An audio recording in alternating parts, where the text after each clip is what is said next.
Praise the Lord. ദൈവത്തിൻ്റെ അതിപരിശുദ്ധമായ നാമം വാഴ്ത്തപ്പെടുമാറാകട്ടെ. കഴിഞ്ഞ ദിവസം നമ്മൾ ചിന്തിച്ചു വന്ന വേദഭാഗം 2 കൊരിന്ത്യർ ലേഖനം 5-ാം അധ്യായം അതിൻ്റെ 7-ാമത്തെ വാക്യം, കാഴ്ചയാലല്ല വിശ്വാസത്താൽ അത്രേ നടക്കുന്നത്, for we walk by faith not by sight. അവസാനം നാം വായിച്ചു നിർത്തിയ വേദഭാഗം ഇങ്ങനെയായിരുന്നു. 2 കൊരിന്ത്യർ ലേഖനം 4-ാം അധ്യായം അതിൻ്റെ 18-ാമത്തെ വാക്യം, കാണുന്നതിനെയല്ല കാണാത്തതിനെ അത്രേ ഞങ്ങൾ നോക്കിക്കൊണ്ടിരിക്കുന്നു, കാണുന്നത് താൽക്കാലികം, കാണാത്തതോ നിത്യം. ഒരു ആമുഖം മാത്രമായിരുന്നല്ലോ കഴിഞ്ഞ ദിവസം നമുക്ക് ചിന്തിക്കുവാൻ ഇടയായി തീർന്നത്.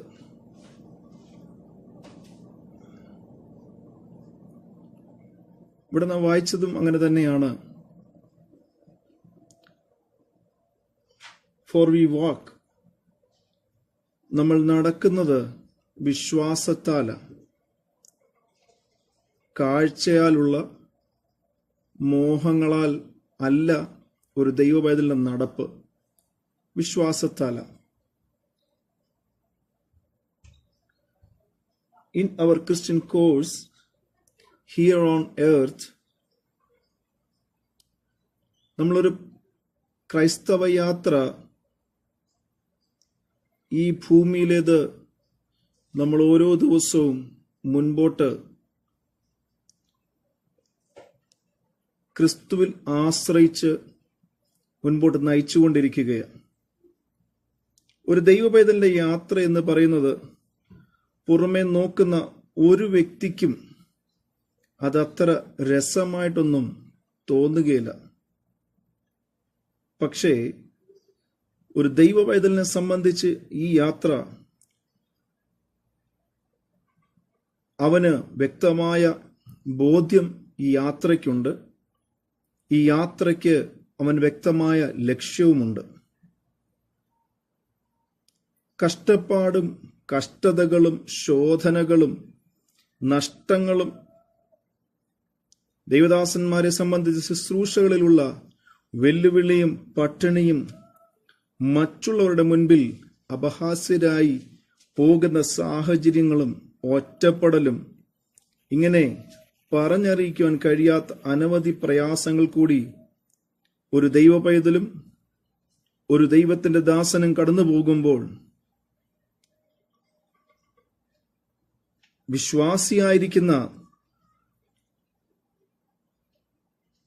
നമുക്ക് വിളിച്ചു പറയാൻ കഴിയുന്ന ഒരു കാര്യമുണ്ട്.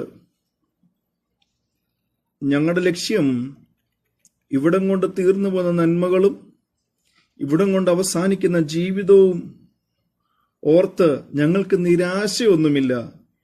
നിത്യതയെക്കുറിച്ചുള്ള അനന്തമായ പ്രത്യാശയാണ് ഞങ്ങളെ ഈ ഭൂമിയിൽ നിലനിർത്തുന്നത്. റോമാലേഖനം 8-ാം അധ്യായം അതിൻ്റെ 24-ഉം 25-ഉം വാക്യം വായിക്കുമ്പോൾ അവിടെ ഇങ്ങനെ കാണുന്നു, പ്രത്യാശയാലല്ലോ നാം രക്ഷിക്കപ്പെട്ടിരിക്കുന്നത്, കാണുന്ന പ്രത്യാശയോ പ്രത്യാശയല്ല. ഒരുത്തൻ കാണുന്നതിനായി ഇനി പ്രത്യാശിക്കുന്നത് എന്തിന്?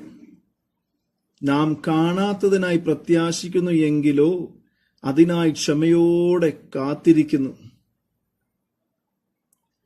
ദൈവത്തിന് പറയാനുള്ളത്, ഈ ഭൂമിയിലെ എന്തെങ്കിലും കാര്യത്തെ ഓർത്ത് ഞങ്ങൾ പ്രത്യാശിച്ചിരിക്കുകയൊന്നുമല്ല. ഞങ്ങൾ കാണാത്ത ഒന്നിനു വേണ്ടി ഒരു ദൈവപൈതലിന് പറയാനുള്ളത് തന്നെയാണ്. നിത്യതയിൽ ഞങ്ങൾക്ക് വേണ്ടി ഒരുക്കിക്കൊണ്ടിരിക്കുന്ന ദൈവിക നന്മകളെയൊക്കെ ഓർത്ത് ഞങ്ങൾ വളരെ പ്രത്യാശയോടുകൂടിയാണ് ഞങ്ങളുടെ യാത്ര മുൻപോട്ട് ചെയ്തുകൊണ്ടിരിക്കുന്നത്. ഞങ്ങൾ വളരെ ക്ഷമയോടുകൂടി ദൈവത്തിന്റെ സമയത്തിനായും ദൈവപ്രവർത്തിക്ക് വേണ്ടിയും ഞങ്ങൾ കാത്തിരിക്കുന്നുവെന്ന് ഒരു ഭക്തന് വ്യക്തമായിട്ട് പറയാൻ കഴിയും. Praise the Lord. ഭക്തന്റെ ഒരു ദൈവപൈതലിന്റെ ജീവിതത്തില് അവന്റെ യാത്ര എന്ന് പറയുന്നത്, അവൻ നടക്കുന്നത് എങ്ങനെയെന്ന് ചോദിച്ചു കഴിഞ്ഞാല്, റോമലേഖനം 6-ാം അധ്യായം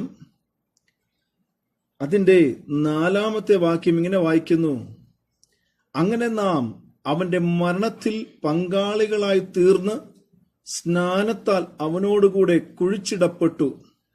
ക്രിസ്തു മരിച്ചിട്ട് പിതാവിന്റെ മഹിമയിൽ ജീവിച്ചെഴുന്നേറ്റതുപോലെ നാം ജീവന്റെ പുതുക്കത്തിൽ നടക്കേണ്ടതിന് തന്നെ. അതിന്റെ അർത്ഥം, ഒരു ദൈവപൈതലിനെ സംബന്ധിച്ച് ഭൂമിയിലെ ശോധനകൾ ഏറിയാലും അവന്റെ നടപ്പിനൊരു പുതുക്കമുണ്ട്. ദിനംതോറും അവന്റെ നടപ്പിനൊരു പുതുക്കമുണ്ട്. കാരണം ഈ ഭൂമിയിലെ നഷ്ടപ്പെട്ടു പോകുന്ന വിഷയങ്ങളെ ഓർത്തുള്ള പ്രത്യാശയൊന്നുമല്ല, ക്ഷമയോടെ അനന്തമായി നിത്യതയ്ക്ക് വേണ്ടി കാത്തിരിക്കുന്ന ഒരു പ്രത്യാശയാണ് അവനുള്ളത്. ഒന്നാമത്തേത്, അവന് പുതിയ ജീവനുണ്ട്. ദിവസം തോറും പുതുക്കം പ്രാപിച്ചു വരികയാ. 2 കൊരിന്ത്യർ ലേഖനം 5-ാം അധ്യായം അതിന്റെ 7-ാമത്തെ വാക്യം അവിടെ ഇങ്ങനെ വായിക്കുന്നു: കാഴ്ചയാലല്ല വിശ്വാസത്താൽ അത്രേ ഞങ്ങൾ നടക്കുന്നത്. രണ്ടാമത്തേത്, ഞങ്ങൾ ഇവിടം കൊണ്ട് അവസാനിക്കുക. നമ്മൾ വായിച്ച വേദഭാഗത്തിന്റെ അതേ വാക്ക് തന്നെയാണ്. ഇവിടം കൊണ്ട് തീരുന്ന എന്തിനെയൊക്കെ ഓർത്ത് ഞങ്ങൾ ഇവിടെ വെമ്പലൊന്നും കൊള്ളുകയല്ല, പിന്നെ ഇവിടം കൊണ്ട് തീരുന്നതൊക്കെ ഓർത്ത് ഞങ്ങൾ സന്തോഷമുള്ളവരാ. കാരണം ഞങ്ങളുടെ യാത്ര വിശ്വാസത്തിന്റെ തീവ്രതയുള്ള യാത്രയാ. ഇനി ഗലാത്യ ലേഖനത്തിലേക്കൊന്ന് വന്നാട്ടെ. ഗലാത്യ ലേഖനം 5:16 ഇങ്ങനെ വായിക്കുന്നു: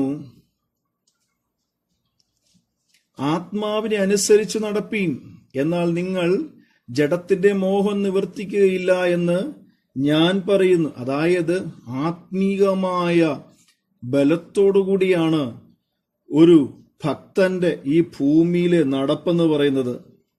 ഞാൻ വായിച്ചതും അത് തന്നെയാണ്. ആത്മാവിനെ അനുസരിച്ച് നടപ്പീൻ. അതായത് ഒരു ഭക്തൻ നടക്കുന്നത് ആത്മാവിനെ അനുസരിച്ച. ഒരു ജഡികൻ നടക്കുന്നത് എങ്ങനെയാണ്? അവന്റെ ജഡത്തിന്റെ ഇഷ്ടത്തിനൊത്തവണ്ണമാ. ഗലാത്യലേഖനത്തിൽ വ്യക്തമായിട്ട് പറയുന്നത് ആത്മാവിന്റെ ഫലവും ജഡത്തിന്റെ പ്രവർത്തികളും. അപ്പോൾ ഉറപ്പായിട്ടും ഭക്തൻ നടക്കുന്നത് ആത്മാവിന്റെ നിയന്ത്രണത്തിലാ. ഇനി അടുത്തത് എഫേസ്യർ 4:1.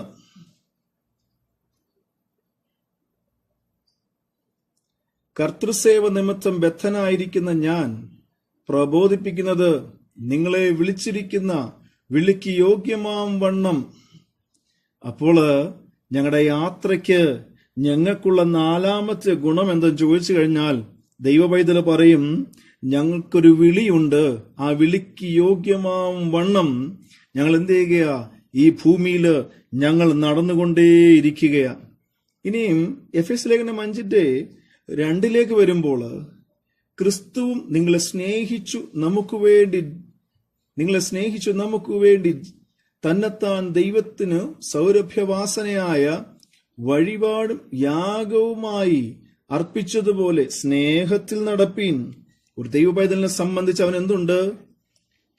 5-ാമത്തെ ഗുണം, അവന് സ്നേഹത്തിലാണ് നടക്കുന്നത്.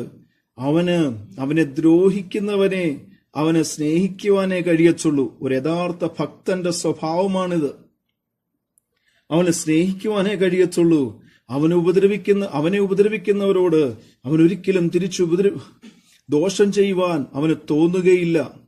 ഇനിയും 6-ാമത്തെ ഗുണം 5:15, എഫേസ്യ ലേഖനം 5:15 ഇങ്ങനെ വായിക്കുന്നു: ആകയാൽ സൂക്ഷ്മത്തോടെ അജ്ഞാനികളായിട്ടല്ല ജ്ഞാനികളായിട്ട് അത്രേ നടപ്പാൻ നോക്കുവീൻ. ഓരോ ദിവസവും ക്രൈസ്തവ യാത്ര തികയ്ക്കുന്നത് എങ്ങനെയാ? വളരെ സൂക്ഷ്മതയോടുകൂടിയാണ് അവൻ യാത്ര തികയ്ക്കുന്നത്. ഇനിയും 7-ാമത്തെ ഗുണം 1 യോഹന്നാന്റെ ലേഖനം അതിന്റെ 1-ാം അധ്യായം അതിന്റെ 7-ാമത്തെ വാക്യം ഇങ്ങനെ വായിക്കുന്നു: അവൻ വെളിച്ചത്തിൽ ഇരിക്കുന്നത് പോലെ നാമും വെളിച്ചത്തിൽ നടക്കുന്നുവെങ്കിൽ നമുക്ക് തമ്മിൽ കൂട്ടായ്മയുണ്ട്. അവന്റെ പുത്രനായ യേശുവിന്റെ രക്തം സകല പാപവും പോക്കി നമ്മെ ശുദ്ധീകരിക്കുന്നു. 7-ാമത്തെ ഗുണം, അവന് പ്രകാശമുണ്ട്, അവന് വെളിച്ചമുണ്ട്. നിന്റെ വചനം എന്റെ കാലിന് ദീപവും എന്റെ പാതയ്ക്ക് പ്രകാശവുമാകുന്ന സങ്കീർത്തനക്കാരൻ വിളിച്ചു പറയുന്നു. ഇനിയും അടുത്ത് 8ാമത്തെ ഗുണമെന്ന് പറയുന്നത് 1 യോഹന്നാൻ 2-ാം അധ്യായം അതിന്റെ 6-ാമത്തെ വാക്യം, അവനിൽ വസിക്കുന്നു എന്ന് പറയുന്നവൻ അവൻ നടന്നതുപോലെ നടക്കേണ്ടതാകുന്നു. അപ്പോൾ 8ാമത്തെ ഗുണം ഒരു ഭക്തന്റെ എന്ന് പറയുന്നത് എന്തെന്നറിയാമോ? ക്രിസ്തു എങ്ങനെയാണോ നടന്നത് അതുപോലെ ദിനംതോറും നടക്കുവാൻ അവൻ ഒരുക്കമുള്ളവനാകണം. ചില വേദഭാഗങ്ങളൊക്കെ വായിക്കുവാനും എനിക്ക് താല്പര്യമുണ്ട്. അതുകൊണ്ടാണ് റോമാലേഖനക്കാരൻ വ്യക്തമായിട്ട് വിളിച്ചു പറഞ്ഞത്, ഇവിടം കൊണ്ട് തീർന്നു പോകുന്ന എന്തിനൊക്കെ വേണ്ടിയോ അല്ല ഞങ്ങൾ പ്രത്യാശിക്കുന്നത്. ഞങ്ങളുടെ പ്രത്യാശ എന്ന് പറയുന്നത് അനന്തമായി ഞങ്ങൾക്ക് വേണ്ടി ഒരുക്കപ്പെടുന്ന ഒരു പാർപ്പിടമുണ്ടെന്ന് ഞങ്ങൾ വ്യക്തമായിട്ട് വിശ്വസിക്കുന്നു. ഇവിടെ പാർക്കുവാൻ ആരും പാർപ്പിടം ഒരു ഭക്തന് കൊടുത്തില്ലെങ്കിലും ഭക്തന് വിളിച്ചു പറയും, സ്വർഗം ഞങ്ങൾക്ക് എന്താണെന്നറിയാമോ? നിത്യമായ വാസസ്ഥലമാണ്. യഥാർത്ഥ ഒരു ഭക്തനെ സംബന്ധിച്ച് അവന് ഭൂമിയിൽ അവന് വിശ്രമിക്കുവാൻ സമയമില്ല. കാരണം അവൻ ആത്മഭാരത്തോടുകൂടെ അവന്റെ ദൈനംദിന വിശ്വാസ ജീവിതത്തെ അവന് ഓടിത്തികയ്ക്കുകയാണ്. ഇവിടെ അവന് വിശ്രമിക്കുവാൻ സമയമില്ല. അവനോട് ചോദിച്ചാൽ അവൻ വിളിച്ചു പറയും, സ്വർഗം അവന് ഒരു നല്ല വിശ്രമ സ്ഥലമാണ്. ഇനി അടുത്തത്, പ്രതികൂലത്തിന് നടുവിൽ ആരും മറവിടമായി തീരാതിരുന്നാലും സ്വർഗം അവന് എന്നേക്കുമായൊരു മറവിടമാണെന്ന് ഭക്തന് വ്യക്തമായിട്ട് വിളിച്ചു പറയാൻ ഇടയായിത്തീരും. 1 കൊരിന്ത്യർ ലേഖനം അതിന്റെ 1-ാം അധ്യായം അതിന് 24-ാമത്തെ വാക്യം നാം ഇങ്ങനെ വായിച്ചാൽ നമുക്ക് ഇച്ചിരൂടെ വ്യക്തത വരും. ജാതികൾക്ക് ഭോഷത്വമെങ്കിലും യഹൂദന്മാരാകട്ടെ യൗവനന്മാരാകട്ടെ വിളിക്കപ്പെട്ട ഏവർക്കും ദൈവശക്തിയും ദൈവജ്ഞാനവുമായ ക്രിസ്തുവിനെ തന്നെ ഞങ്ങൾ അതിന്റെ 23 വായിക്കുമ്പോൾ അതിന് വ്യക്തത വരും. ഞങ്ങളോ ക്രൂശിക്കപ്പെട്ട ക്രിസ്തുവിനെ പ്രസംഗിക്കുന്നു, യഹൂദന്മാർക്ക് ഇടർച്ചയായും ജാതികൾക്ക് ഭോഷത്വമെങ്കിലും യഹൂദന്മാരാകട്ടെ യവനന്മാരാകട്ടെ വിളിക്കപ്പെട്ട ഏവർക്കും ദൈവശക്തിയും ദൈവജ്ഞാനവുമായ ക്രിസ്തുവിനെ തന്നെ. പലർക്കും യേശുവിനെ കുറിച്ച് പറയുമ്പോൾ, ഒരു ദൈവ പൈതലിന്റെ യാത്രയെക്കുറിച്ച് കാണുമ്പോൾ പലർക്കും പലതുമൊക്കെ തോന്നിയെന്ന് വന്നേക്കാം. പലർക്കും പല മുറിവുറുപ്പുകളൊക്കെ തോന്നിയെന്ന് വന്നേക്കാം. ഇത്രയും നാളും പുസ്തകങ്ങളും എടുത്ത് ചുമന്നുകൊണ്ട് നടന്നിട്ട് ഒരു ദൈവ പൈതലിനെ സംബന്ധിച്ച് അവന്റെ ജീവിതത്തിൽ നന്മകളൊന്നും ഉണ്ടായില്ലെങ്കിലും ലോകം വിളിച്ചോദിക്കും, എന്തുകൊണ്ടാണ് നിനക്ക് നന്മയില്ലാത്തത്, എന്തുകൊണ്ടാണ് നിനക്ക് സ്വസ്ഥതയില്ലാത്തത് എന്ന് ചോദിക്കുമ്പോൾ പൗലോസിനെ പോലെ നമുക്ക് പറയാൻ കഴിയണം, ഞങ്ങളുടെ ഈ മരുഭൂപ്രയാണത്തിൽ ഞങ്ങൾക്ക് ചിലപ്പോൾ സ്വസ്ഥതയില്ലെന്ന് വന്നേക്കാം, ഞങ്ങൾക്ക് ചിലപ്പോൾ സമാധാനമില്ലെന്ന് വന്നേക്കാം. എന്നാൽ ഞങ്ങൾക്ക് വേണ്ടി അനന്തമായി ഒരുക്കപ്പെടുന്ന നിത്യതയും സമാധാനവും സ്വർഗത്തിലുണ്ടെന്ന് ഞങ്ങൾ വ്യക്തമായി വിളിച്ചു പറയുന്നുവെന്ന് നമുക്ക് തന്റെ ഇടത്തോടെ പറയാൻ കഴിയണം. 2 കൊരിന്ത്യർ 13:12 ഇങ്ങനെ പറയുന്നു, ഇപ്പോൾ നാം കണ്ണാടിയിൽ കടമൊഴിയായി കാണുന്നു, അപ്പോൾ മുഖാമുഖമായി കാണും. ഇപ്പോൾ ഞാൻ അംശമായി അറിയുന്നു, അപ്പോഴോ ഞാൻ അറിയപ്പെട്ടതുപോലെ തന്നെ അറിയും. Praise the Lord. ഇപ്പോൾ ഞാൻ കണ്ണാടിയിൽ കടമൊഴിയായി കാണുന്നു, ഇപ്പോൾ ഞാൻ വചനത്തിൽ കൂടി മാത്രം എന്റെ രക്ഷിതാവിനെ ഞാൻ അറിയുന്നു, ഞാൻ അവനെ സ്വീകരിക്കുന്നു. പക്ഷെങ്കിൽ ഇവിടം വിട്ട് ഞാൻ ചെല്ലുന്ന ദിവസം അവിടെ ഞാൻ മുഖാമുഖമായി അവനെ കാണും, അവനെ ഞാൻ അറിയും എന്ന് ഭക്തന് പറയാൻ കഴിയും. പൗലോസ് പറഞ്ഞതുപോലെ ഈ ഭൂമിയിലെ യാത്ര കാഴ്ചയാലുള്ളതല്ല, ഞങ്ങൾക്ക് വിശ്വാസത്താലുള്ള യാത്രയാണ്. അതുകൊണ്ടാണ് എബ്രായ ലേഖനം 11:1 പറയുന്നത്, വിശ്വാസം എന്നതോ ആശിക്കുന്നതിന്റെ ഉറപ്പും കാണാത്ത കാര്യങ്ങളുടെ നിശ്ചയമാണ്. ഈ ഭൂമിയിലെ വിഷയത്തെക്കുറിച്ചല്ല ഞങ്ങളുടെ വിശ്വാസം, അല്ലെങ്കിൽ ഞങ്ങളുടെ ആശ നിത്യതയിൽ ഞങ്ങൾക്ക് വേണ്ടി ഒരുക്കപ്പെടുന്ന നന്മകളെ ഓർത്തിട്ടാണ് ഞങ്ങളുടെ പ്രത്യാശയും വിശ്വാസവും ആശയും. ഒരു ഉദാഹരണം കൂടി പറഞ്ഞ് ഞാൻ എന്റെ വാക്കുകളെ ചുരുക്കുവാൻ വേണ്ടി ആഗ്രഹിക്കുന്നു. 1999 ജനുവരി 23 വെളുപ്പിനെ വെറും 58 വയസ്സ് പ്രായമുള്ള ഗ്രഹാം സ്റ്റെയിൻസും തന്റെ മൂത്ത മകൻ ഫിലിപ്പ് വെറും 10 വയസ്സുള്ളവനും തീമോത്തി വെറും 6 വയസ്സുള്ളവനും ഒരു ശുശ്രൂഷയുടെ ഭാഗമായി അവര് യാത്ര കഴിഞ്ഞ് മടങ്ങി വരുമ്പോൾ രാത്രിയിൽ അവരവരുടെ വാഹനം ഒതുക്കിയിട്ടിട്ട് അവര് ആ വാഹനത്തിൽ തന്നെ വിശ്രമിക്കുവാൻ ഇടയായി തീർന്നു. എന്നാൽ അന്ന് രാത്രിയിൽ 50 പേര് കൂടുന്ന ഒരു സംഘം ആൾക്കാര് വാളുകളും കോടാലികളും മാരകായുധങ്ങളുമായി ഈ വാഹനത്തെ ആക്രമിക്കുകയും ഈ വാഹനത്തെ തീവച്ച് ഈ ദൈവദാസനെയും ഈ 2 ആൺകുഞ്ഞുങ്ങളെയും കൊന്നുകളയുവാൻ ഇടയായി തീർന്നു. എന്നാൽ അന്ന് എന്തോ കാരണവശാൽ ഈ ദൈവദാസന്റെ ഭാര്യ ഗ്ലാഡിസും മകൾ എസ്തേറിനും ഈ യാത്രയിൽ പങ്കെടുക്കുവാൻ കഴിഞ്ഞില്ലാത്തതുകൊണ്ട് അവർ രക്ഷപ്പെടുകയും പിന്നത്തേതിൽ തന്റെ ഭർത്താവിന്റെയും 2 മക്കളുടെയും ഘാതകരോട് ദൈവസ്നേഹത്തിൽ ആ ദൈവദാസി ക്ഷമിക്കുകയും പിന്നെ ചില നാൾക്ക് ശേഷം അവര് അവരുടെ സ്വന്തം ദേശവുമായ ഓസ്ട്രേലിയയിലേക്ക് മടങ്ങിപ്പോകുവാൻ ഇടയായി തീർന്നു. എന്നെ അദ്ദേഹത്തിന്റെ ജീവിതകഥ അല്ലെങ്കിൽ ഈ അവസാനത്തെ നിമിഷങ്ങളുള്ള ഈ പുസ്തകം ഞാൻ വായിച്ചപ്പോൾ എന്റെ മനസ്സിൽ തട്ടിയ ഒരു ഭാഗമുണ്ട്. ഈ കൊല്ലപ്പെട്ട ദൈവദാസന്റെ ഭാര്യയും മകളും ദൈവസ്നേഹം നിമിത്തം കൊലയാളികളോട് പൊറുക്കുവാൻ ഇടയായി തീർന്നു. ഭർത്താവിന്റെയും 2 മക്കളുടെയും മരണത്തെക്കുറിച്ച് കമ്മീഷൻ മുൻപാകെ എഴുതി നൽകിയ സത്യവാങ്മൂലം, ഗ്ലാഡിസ് ഇങ്ങനെയാണ് സത്യവാങ്മൂലം എഴുതിയത്: കർത്താവായ ദൈവം എപ്പോഴും എന്നോട് കൂടെയുണ്ട്. എന്നെ നയിക്കുവാൻ, എന്നെ സഹായിക്കുവാൻ, ഗ്രഹാമിന്റെ ജോലികൾ നിർവഹിക്കുവാൻ ദൈവം എന്നെ ബലപ്പെടുത്തി. പക്ഷേ എന്തുകൊണ്ടാണ് ഗ്രഹാം കൊല്ലപ്പെട്ടതെന്ന് ഞാൻ ചിലപ്പോൾ ആശ്ചര്യപ്പെടാറുണ്ട്. 1999 ജനുവരി 22-23 രാത്രിയിൽ കൊലയാളികളെ ഇത്ര ക്രൂരമായി പെരുമാറാൻ പ്രേരിപ്പിച്ചത് എന്താണ്? ഗ്രഹാമിന്റെയും 2 മക്കളുടെയും മരണത്തിന് കാരണക്കാരായവരെ ശിക്ഷിക്കുന്നത് എന്റെ മനസ്സിൽ എനിക്ക് ചിന്തിക്കുവാൻ പോലും കഴിയുകയില്ല. അത് വളരെ അകലെയാണ്. എന്നാൽ അവർ അനുദപിക്കുകയും മനസ്താപമുണ്ടായി അവർ മനസ്സ് ക്രമീകരിച്ച് പരിഷ്കരിക്കപ്പെടുകയും അവർ നല്ലവരായി തീരുകയും ചെയ്യുമെന്ന് ഞാൻ ക്രിസ്തുവിൽ വിശ്വസിക്കുന്നു. ഇതൊരു ഭക്തന് മാത്രമേ പറയാൻ കഴിയത്തുള്ളൂ. ഈ ഭൂമിയിലെ യാത്രയിൽ ഞങ്ങൾക്ക് ദോഷമുണ്ട്, കഷ്ടമുണ്ട്, നഷ്ടമുണ്ട്.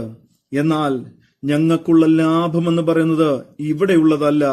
ഞങ്ങളുടെ ലാഭമെന്ന് പറയുന്നത് നിത്യതയിൽ ഞങ്ങൾക്ക് വേണ്ടി ഒരുക്കപ്പെടുന്ന ദൈവിക കൂടാരത്തിന്റെ നന്മകളാണ്. ആവർത്തന പുസ്തകം 12:9 വാക്യം ഇങ്ങനെ വായിക്കുന്നു: നിങ്ങളുടെ ദൈവമായ യഹോവ നിങ്ങൾക്ക് തരുന്ന സ്വസ്ഥതയ്ക്കും അവകാശം നിങ്ങൾ ഇതുവരെയും എത്തിയിട്ടില്ല. അപ്പോൾ നമുക്കൊരു സ്വസ്ഥതയുണ്ട്, നമുക്കൊരു സമാധാനമുണ്ട്. അത് ഈ ഭൂമിയിലെയല്ല, ഇവിടം കൊണ്ട് തീരുന്നതുമല്ല. അത് നിത്യതയിൽ നമുക്ക് വേണ്ടി ഒരുക്കപ്പെടുന്നതാണ്. എന്നെ കേൾക്കുന്ന പ്രിയപ്പെട്ടവരെ, ഒരു പക്ഷെങ്കിൽ ക്രൈസ്തവ യാത്രയിൽ കഷ്ടതകളും ശോധനകളും കടക്കാരാലുള്ള ബുദ്ധിമുട്ടുകളും പ്രശ്നങ്ങളും പ്രതികൂലങ്ങളും വന്നെന്ന് പറഞ്ഞാലും ദൈവത്തിന്റെ ദാസനായാലും ദൈവവൈതനായാലും വിളിച്ചു പറയാൻ കഴിയും: ഇതെന്റെ ദൈവത്താൽ ഞാൻ മുൻപോട്ട് നടത്തപ്പെടുകയാ. അതുകൊണ്ട് നമുക്ക് ഒരുമിച്ച് വിളിച്ചു പറയാം: ഞങ്ങൾ നടക്കുന്നത് കാഴ്ചയാലല്ല, വിശ്വാസത്താൽ അത്രേ. For we walk by the faith, not by sight. നമുക്ക് വിളിച്ചു പറയാൻ കാണുന്നതിനെയല്ല, കാണാത്തതിനെ അത്രേ ഞങ്ങൾ നോക്കി കൊണ്ടിരിക്കുന്നത്. കാണുന്നതൊക്കെ താൽക്കാലികമാ, കാണാത്തതൊന്ന് നിത്യതയിൽ ഞങ്ങൾക്ക് ഒരുക്കപ്പെടുന്നുണ്ട്. ഇന്ന് എന്റെ ഈ ശബ്ദം കേൾക്കുന്ന ദൈവമക്കളെ, ക്ഷീണിച്ചും ഭാരപ്പെട്ടും ഞെരുങ്ങിയും ഇരിക്കുന്നുവോ? ദൈവം നമ്മളെ ആശ്വസിപ്പിക്കട്ടെ. ഈ വചനങ്ങളാൽ ദൈവം നമ്മേവരെയും അനുഗ്രഹിക്കുമാറാകട്ടെ. ആമേൻ.